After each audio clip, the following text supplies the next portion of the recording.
നിതേഷ്, സമീറ, മയൻ, നിഹാരിക അവര് 2 കപ്പിൾസും രണ്ടാമത്തെ ഹണിമൂണിന് വേണ്ടി പോവുമായിരുന്നു ഗോവയിലേക്ക്. ബസ്സിൽ അവർ മാത്രമല്ലാതെ വേറെ ചില പാസഞ്ചേഴ്സും ഉണ്ടായിരുന്നു. ഗോവ ഇന്നും ഒരു 2 മണിക്കൂറിൽ എത്തിയേക്കും. അതുകൊണ്ട് ബസ് ഇപ്പോൾ ഒരു ഗസ്റ്റ് ഹൗസിൽ നിർത്താൻ പോവുകയാണ്. പിന്നെ നാളെ രാവിലെ 7 മണിക്ക് ഇവിടുന്ന് പുറപ്പെടും. കുറച്ചു നേരം കഴിഞ്ഞിട്ട് ആ ബസ് ഒരു ഗസ്റ്റ് ഹൗസ് ഗേറ്റിനടുത്ത് നിന്നു. ഡ്രൈവർ ബസ് ഗേറ്റിനകത്തേക്ക് വിട്ടു. പിന്നെ ബസ്സിൽ ഇറങ്ങിയവരെല്ലാരും അവിടെയുള്ള ഹോട്ടലിൽ ഒരു റൂമും എടുത്തു. കോറിഡോറിൽ ഒരു സർവീസ് ബോയ് കയ്യിൽ മെനു എടുത്തിട്ട് അവരടുത്തേക്ക് വന്നു. അപ്പോഴാണ് ഒരു പെണ്ണ് അവരെ തടുത്ത് നിർത്തിയത്. ഒന്നിവിടെ നോക്കൂ, നിങ്ങൾ എവിടേക്കാ പോകുന്നത്? മാഡം, ഞാൻ കസ്റ്റമറിന് ഓർഡർ എടുക്കാൻ വേണ്ടി വന്നതാണ്. നിങ്ങൾക്ക് എന്തെങ്കിലും വേണ്ടോ മാഡം? ഇത് കേട്ടപ്പോ തന്നെ അവർ ചിരിക്കാനും തുടങ്ങി. അപ്പൊ തന്നെ അവരുടെ മുഖം നീല കളറിൽ മാറിക്കഴിഞ്ഞു. പിന്നെ അവരുടെ 2 കണ്ണുകളും ചുവന്ന നിറത്തിൽ ജ്വലിക്കാൻ തുടങ്ങി. ഇന്ന് എല്ലാവരുടെ ഓർഡറും ഞാനാണ് എടുക്കുക. പിന്നീട് അത്ര രുചിയുള്ള ആഹാരം നൽകും. പിന്നീട് എല്ലാരും രുചിച്ചത് കഴിക്കും. നിതീഷ് കഥ തുറന്നപ്പോൾ ആ പെണ്ണായിരുന്നു അവർക്ക് എതിർക്കെ നിന്നത്. എന്റെ പേര് ചാരു, റൂം സർവീസ്. പറയൂ സാർ, നിങ്ങൾക്ക് ഡിന്നറിന് എന്താണ് വേണ്ടതെന്ന് പറയൂ. നിങ്ങൾ മെനു കാർഡ് കൊണ്ടുവന്നിട്ടെങ്കിൽ എനിക്ക് പറയാൻ എളുപ്പമായിരുന്നു. മെനു കാർഡല്ല, നിങ്ങൾക്ക് നോൺ വെജിൽ എന്തു വേണമെങ്കിലും ചോദിക്കാം. അത് നിങ്ങൾക്ക് കിട്ടും. നിങ്ങൾ എന്താ പറയുന്നത്? നോൺ വെജ് മാത്രമേ ഉള്ളൂ? എടോ ഡാർലിംഗ്, അത് വിട്ടേക്ക്. നമ്മൾ എന്താ വെജിറ്റേറിയൻ ആണോ? ഒരു മട്ടൺ ഫ്രൈയും കൊണ്ടുവന്നിക്ക്. പിന്നെ ഒരു ലെഗ് പീസിൽ എന്തെങ്കിലും നിങ്ങൾ എടുത്ത് കൊണ്ടുവന്നോ? നിങ്ങൾ വിഷമിക്കേണ്ട സാർ, നിങ്ങൾക്ക് മട്ടൺ ലെഗ് പീസ് തന്നെ തരും. അതും ഒരുപാട് രുചിയുള്ളത്. ഇത്രയും രുചിയുള്ള ആഹാരം നിങ്ങൾ ഇതുവരെ കഴിച്ചിട്ടുണ്ടാകില്ല. അവൾ ചിരിച്ചുകൊണ്ട് തന്നെ ആ റൂം വിട്ടും പോയി. അവൾ കിച്ചണിൽ വന്നപ്പോൾ ആ റൂം ബോയിനെ അവിടെ കെട്ടിവെച്ചിരുന്നു. ഓർഡർ കിട്ടിപ്പോയി.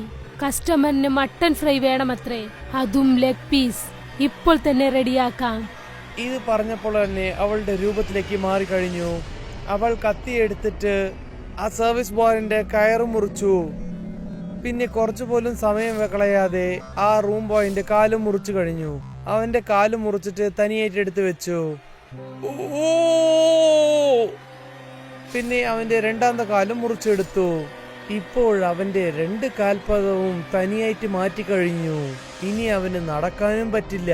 അവൻ തറയിൽ കിടന്നിട്ട് വലി താങ്ങാതെ കരഞ്ഞുകൊണ്ടിരിക്കുകയായിരുന്നു. ഈ ലെഗ് പീസ് അവൻ ജീവിതം മുഴുവൻ മറക്കില്ല. ഇത് പറഞ്ഞുകൊണ്ട് തന്നെ ആ 2 കാലും എടുത്തിട്ട് അവൾ ഫ്രൈയിങ് പാനിൽ വെച്ച് വയറക്കാൻ തുടങ്ങി.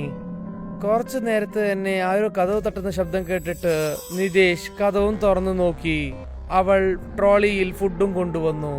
ഈ ഫുഡ് നിങ്ങൾക്ക് ഇഷ്ടമാകുമെന്ന് ഞാൻ കരുതുന്നു. പറഞ്ഞിട്ട് അവൾ ചിരിച്ചുകൊണ്ട് തന്നെ റൂമിൽ ഡോർ ലോക്ക് ചെയ്ത് പോയി. അവൾ പോയതിനു ശേഷം നിതീഷ് ഫുഡൊക്കെ ബെഡിൽ വെച്ചു കഴിക്കാൻ തുടങ്ങി.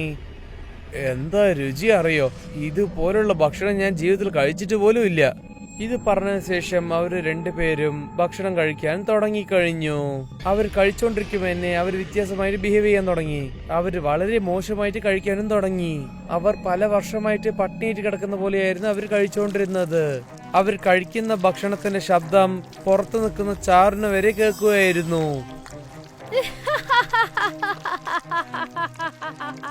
അങ്ങനെയാണെങ്കിൽ ഗസ്റ്റിന് ഈ ആഹാരം ഇഷ്ടപ്പെട്ടെന്ന് തോന്നുന്നു.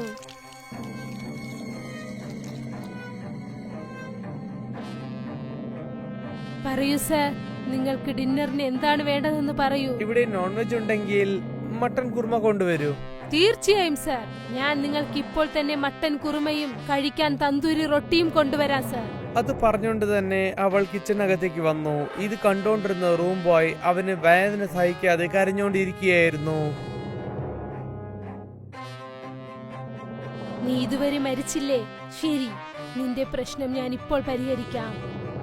ഇത് പറഞ്ഞുകൊണ്ട് തന്നെ അവൾ ഷെൽഫിൽ നിന്ന് കത്തിയെടുത്തിട്ട് അവന്റെ 2 കണ്ണുകളും കുത്തിയെടുത്ത് പിഴുത് എടുത്തു കഴിഞ്ഞു. അവന്റെ 2 കണ്ണുകൾ എടുത്ത് അവൻ ഫ്രൈയിങ് പാനിലിട്ടു. പിന്നെ അവൾ കത്തികൊണ്ട് അവന്റെ നെഞ്ഞിൽ തന്നെ കുത്തിയിട്ട് അതിന്റെ ഉള്ളിൽ നിന്ന് ഹൃദയം എടുത്ത് അവന്റെ അവസാനത്തെ ഒച്ചയെടുത്ത് അവൻ മരിച്ചും പോയി. അവൾ വീണ്ടും ഭക്ഷണം റെഡിയാക്കിക്കൊണ്ട് ആ കപ്പിളിന്റെ അടുത്ത് അവൾ കൊണ്ടുവന്നു. അവൾ ഭക്ഷണം വെച്ചതിന് ശേഷം അവൾ തിരിച്ച് റൂം അടക്കി പോയി. നിഹാരിക്ക ഭക്ഷണം എങ്ങനെയുണ്ടെന്ന് കണ്ടോണ്ടിരുന്നു. പക്ഷെ മയങ്ക് ഭക്ഷണം കഴിക്കാൻ തന്നെ അവൻ തുടങ്ങിക്കഴിഞ്ഞു. ഇപ്പോൾ നിഹാരിക്ക റൊട്ടി എടുത്തിട്ട് ആ ഗ്രേവിയും തൊട്ടെടുത്ത് നോക്കി. ഇപ്പോൾ അവളുടെ റൊട്ടിയിൽ ആദ്യം ആ സർവീസ് ബോയിന്റെ കണ്ണായിരുന്നു കണ്ടത്. ആദ്യം അവൾ അത് കണ്ടപ്പോൾ തന്നെ അവൾ പേടിച്ചുകൊണ്ട് കരയാനും തുടങ്ങി. അവൾ അത് അവിടെ എടുത്തെറിഞ്ഞു. പക്ഷേ മയങ്ക് നിർത്തിയില്ല. അവൻ ക്രൂരമായിട്ട് ഭക്ഷണം കഴിക്കുകയായിരുന്നു. അവന്റെ ഭാവവും തോട്ടം ഒരു മാറ്റമുണ്ടായിരുന്നു. അത് കഴിക്കല്ലേ, അത് മനുഷ്യന്റെ ഇറച്ചിയാണ്. ഇത് പറഞ്ഞപ്പോൾ തന്നെ മയങ്കിന്റെ മുഖത്തിൽ നോക്കിയപ്പോൾ അവന്റെ 2 കണ്ണുകളും ചുവന്ന നിറത്തിൽ മാറിക്കഴിഞ്ഞു. ഇത് കണ്ടപ്പോൾ അവൾ ഞെട്ടിപ്പോയി. അവൾ ബെഡിൽ നിന്ന് ഇറങ്ങി നിന്നു.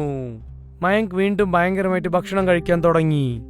നിഹാരിക്ക പുറത്തുനിന്ന് വന്ന് അവൾ കണ്ടത് എന്താണെന്ന് വെച്ചാൽ സമീറയും പിന്നെ നിതേഷും ആ പ്രേതത്തിന് കൂടെ അവിടെ നിൽക്കുകയായിരുന്നു. അവര് 3 പേരും കാണാൻ വളരെ ക്രൂരമായിട്ടുണ്ടായിരുന്നു. അവൾ ഇത് കണ്ടപ്പോൾ അവൾ വല്ലാതെ പേടിച്ചും പോയി. അതേ നേരത്തിൽ അവൾ ഓടി റിസപ്ഷനിലേക്ക് പോയി കഴിഞ്ഞു. ഭക്ഷണം കഴിഞ്ഞല്ലോ, പക്ഷെ എനിക്ക് ഇനിയും വിശക്കുന്നുണ്ടല്ലോ. ഇത് പറഞ്ഞിട്ട് അവൻ പുറത്തു വന്നപ്പോൾ അവിടെ ചാറും നിതേഷും ആ പ്രേതവും ഉണ്ടായിരുന്നു. ഇനി മുതൽ നിങ്ങൾ മനുഷ്യന്റെ മാംസം കഴിക്കുന്നത് ആരെ കൊണ്ടും തടുക്കാൻ പറ്റില്ല. കഴിക്കാൻ തുടങ്ങൂ. ഈ കാര്യം കേട്ടതിനു ശേഷം മയങ്കും അവർ കൂടെ ചേർന്നു പോയി. 4 പേരും വളരെ ശബ്ദത്തോടെ ചിരിച്ചുകൊണ്ട് തന്നെ കോറിഡോറിലേക്ക് പോയിക്കുകയായിരുന്നു. അവർ ഓരോ റൂമിലും പോയിട്ട് എല്ലാ ഗസ്റ്റിനും കൊന്നു.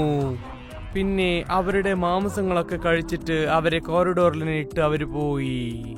മൊത്ത ഗസ്റ്റ് ഹൗസും വല്ലാതെ പ്രശ്നമായിട്ട് അവിടെയുള്ള ആൾക്കാരൊക്കെ പേടിച്ച് ഓടിക്കളഞ്ഞു. ഇവിടെയും അവിടെയും അവർ ഓടിക്കളഞ്ഞു. നിഹാരിക്ക പേടിച്ചുകൊണ്ട് തന്നെ റിസപ്ഷനുള്ള മാനേജർ അടുത്ത് എല്ലാ കാര്യങ്ങളും പറഞ്ഞു കഴിഞ്ഞു. ആ മാനേജറിന്റെ പേര് രാജ്വീർ. നിങ്ങളുടെ ഗസ്റ്റ് ഹൗസിൽ എന്താ നടക്കുന്നത്? എന്റെ ഹസ്ബൻഡും ഇനിയൊരു കപ്പിളും മനുഷ്യമൃഗങ്ങളായി മാറിയിരിക്കുന്നു. അവരോടൊപ്പം ഒരു പ്രേതവും ചുറ്റിക്കൊണ്ടിരിക്കുകയാണ്. നിങ്ങളുടെ ഇത്രയും ഗസ്റ്റുകൾ മരിച്ചു പോയിരിക്കുന്നു. പിന്നെ അവരുടെ പ്രേതങ്ങളൊക്കെ ഇവിടെ കിടക്കുന്നുണ്ട്. പിന്നെ നിങ്ങളൊന്നും അറിയാത്തതുപോലെ നിൽക്കുന്നു. എന്നെ കൊണ്ട് ഒറ്റയ്ക്ക് ഒന്നും ചെയ്യാൻ പറ്റില്ല. ഞാൻ ചേർച്ചിലുള്ള ഫാദറെ വിളിച്ചിട്ടുണ്ട്. അദ്ദേഹം കൊണ്ടാണ് ആ പ്രേതത്തിനെ രക്ഷിക്കാൻ പറ്റും. ആരാണ് ആ പ്രേതം? ചാരു ആയിരുന്നു ഞങ്ങൾ ഈ ഹോട്ടലിലെ ചെഫായിരുന്നു. അവളുടെ ഉണ്ടാക്കുന്ന ഏത് ഭക്ഷണമായാലും ഇവിടെയുള്ള ആൾക്കാർക്ക് ഇഷ്ടപ്പെടും. കുറെ ഗസ്റ്റുകളൊക്കെ അവർ ഭാര്യന്റെ കൂടെ അടികൂടിയിട്ട് അവർ ഇവിടെ വന്നിട്ട് അവളുടെ ഭക്ഷണം കഴിക്കാൻ വേണ്ടി വരായിരുന്നു. ആദ്യം ഇതൊക്കെ നന്നായിട്ടുണ്ടായിരുന്നു. പക്ഷേ മെല്ലെ മെല്ലെ ഇത് വേറെ കഥയായിട്ട് മാറി. ഒരു പ്രാവശ്യം കിച്ചണിൽ പോയപ്പോൾ അവൾ പാചകം ഉണ്ടാക്കുകയായിരുന്നു. അപ്പോൾ തറയിൽ ഒരാൾ മരിച്ചു കിടക്കുന്നത് കണ്ടിട്ട് ഞാൻ വല്ലാതെ പേടിച്ചു പോയി. അവന്റെ കാല് വെച്ചിട്ടാണ് അവൾ ഭക്ഷണം ഉണ്ടായിക്കൊണ്ടിരുന്നത്. അപ്പോഴാണ് ഞങ്ങൾക്ക് മനസ്സിലായത് അവൾ ഉണ്ടാക്കുന്ന ഭക്ഷണമൊക്കെ മനുഷ്യന്മാരുടെ മാംസം വെച്ചിട്ടാണ് അവൾ ഉണ്ടാക്കിയത്. അന്ന് തന്നെ ഞങ്ങൾ പോലീസിന് അവളെ കൊടുത്തു. അവൾ പോകുമ്പോൾ തന്നെ അവൾ പറഞ്ഞു അടുത്ത അമാവാസ വരുമ്പോൾ തീർച്ചയായിട്ടും അവൾ തിരിച്ചു വരുമെന്ന്. കുറച്ച് ദിവസം കഴിഞ്ഞിട്ടാണ് എനിക്ക് അറിഞ്ഞത് അവൾ ജയിലിൽ തന്നെ തൂക്കിട്ടുവെന്ന്. പിന്നെ ഞാൻ എല്ലാ കാര്യങ്ങളും ഞങ്ങളെ ഫാദർ അടുത്ത് പറഞ്ഞു. അപ്പോഴാണ് അദ്ദേഹം പറഞ്ഞത് അവളുടെ ആത്മ എന്തായാലും അമാവാസ രാത്രി അന്ന് ഇങ്ങോട്ട് വരുമെന്ന്. വന്നിട്ട് അവൾ എന്തായാലും അവളുടെ ആഗ്രഹം നിറവേറ്റുമെന്ന്. ശരി, ഇപ്പോൾ ആ ഫാദർ എവിടെയാ? അദ്ദേഹത്തെ എന്തുകൊണ്ടാ നിങ്ങൾ വിളിക്കാത്തത്? ഞാൻ ഫാദർ അടുത്ത് പറഞ്ഞിരുന്നു. പക്ഷെ അദ്ദേഹം പറഞ്ഞു 12 മണിനുള്ളിൽ വരുമെന്ന്. പക്ഷെ എനിക്ക് മനസ്സിലായില്ല എന്താ ഇന്ന് വരാത്തെന്ന്. ഞാൻ വന്നു രാജ്വീർ, പറയൂ ആ പ്രേതം എവിടെയുള്ളത്? അവൾ എന്റെ ഭർത്താവിനോടൊപ്പം വീണ്ടും 2 ആൾക്കാരോടൊപ്പം കോറിഡോറിൽ ചുറ്റിക്കൊണ്ടിരിക്കുക. അവൾ ജനങ്ങളെ കൊന്നുകൊണ്ടിരിക്കുന്നു. അതേ സമയത്ത് ചാരുവും പിന്നെ ആ 3 പേരും പ്രേതം പോലെ നടന്ന് അങ്ങോട്ട് വന്നുകൊണ്ടിരുന്നു. ഫാദർ അവർ മുമ്പോട്ട് പോയി. പിന്നെ അവർ മയങ്ക്, നിതേഷ് പിന്നെ സമീറിന്റെ മേലെ ചേർച്ചിൽ കൊണ്ടുവന്ന ഹോളി വാട്ടർ ഇട്ടു. പിന്നെ 3 പേരും ശരിയായിട്ട് മാറിക്കഴിഞ്ഞു. അയ്യോ, ഈ ഫാദർ ഇവിടുന്ന് പറഞ്ഞയക്കണേ. ഇത് പറഞ്ഞുകൊണ്ട് തന്നെ അവൾ ഓടിപ്പോയി റൂമിലേക്ക് പോയി. അവളുടെ പുറകെ തന്നെ ഫാദറും പിന്നെ ആ 2 കപ്പിൾസും പുറകിലേക്ക് വന്നുകൊണ്ടിരുന്നു. ഫാദർ ബൈബിൾ പഠിക്കാനും തുടങ്ങി. അതേ സമയത്ത് ചാറുവും കാത് പൊത്തിയിട്ട് അവൾ ഇങ്ങോട്ടും അങ്ങോട്ടും ഓടിക്കൊണ്ടിരിക്കുകയായിരുന്നു. അയ്യോ ഫാദർ, ബൈബിൾ പഠിക്കുന്നതൊന്ന് നിർത്തൂ. അത് നിർത്തിയില്ലെങ്കിൽ നിങ്ങളെ ഞാൻ വെറുതെ വിടില്ല. ഒന്ന് നിർത്തൂ. ചാറു, ഞാൻ നിനക്ക് മുക്തി തരാം. നീ തീർച്ചയായിട്ടും ഈ ഗസ്റ്റ് ഹൗസ് വിട്ടിട്ട് പോണം മോളെ. അതുകൊണ്ട് തീർച്ചയായിട്ടും നീ ഇവിടുന്ന് പോയേ പറ്റുള്ളൂ. ഫാദർ വേണ്ട, ഞാൻ ഈ ഗസ്റ്റ് ഹൗസിൽ നിന്നും പോകില്ല. എന്നെ ഇവിടെ നിന്നും പറഞ്ഞയക്കാൻ ശ്രമിക്കല്ലേ. നിനക്കിതിൽ താല്പര്യമില്ലെങ്കിൽ ശരി, ഞാൻ എന്റെ വഴിക്ക് തന്നെ കൊണ്ടുവരാം. ഇത് പറഞ്ഞുകൊണ്ട് തന്നെ ചേർച്ച് ഫാദർ ഹോളി വാട്ടർ അവളുടെ മേത്തേക്ക് ഇട്ടു. അവൾ ഒച്ചയുണ്ടാക്കിട്ട് തന്നെ കാറ്റായിട്ട് മുകളിലേക്ക് പോയി.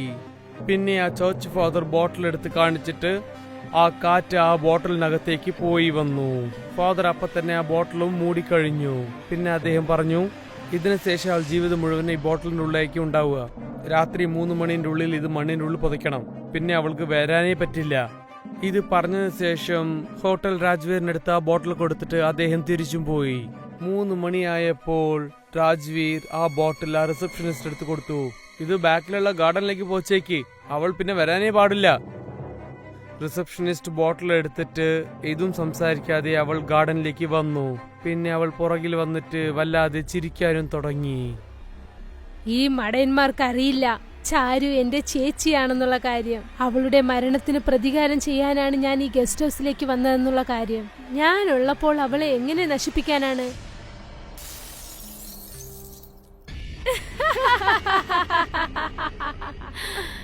ഇനിയാണുള്ളത് യഥാർത്ഥ മരണം.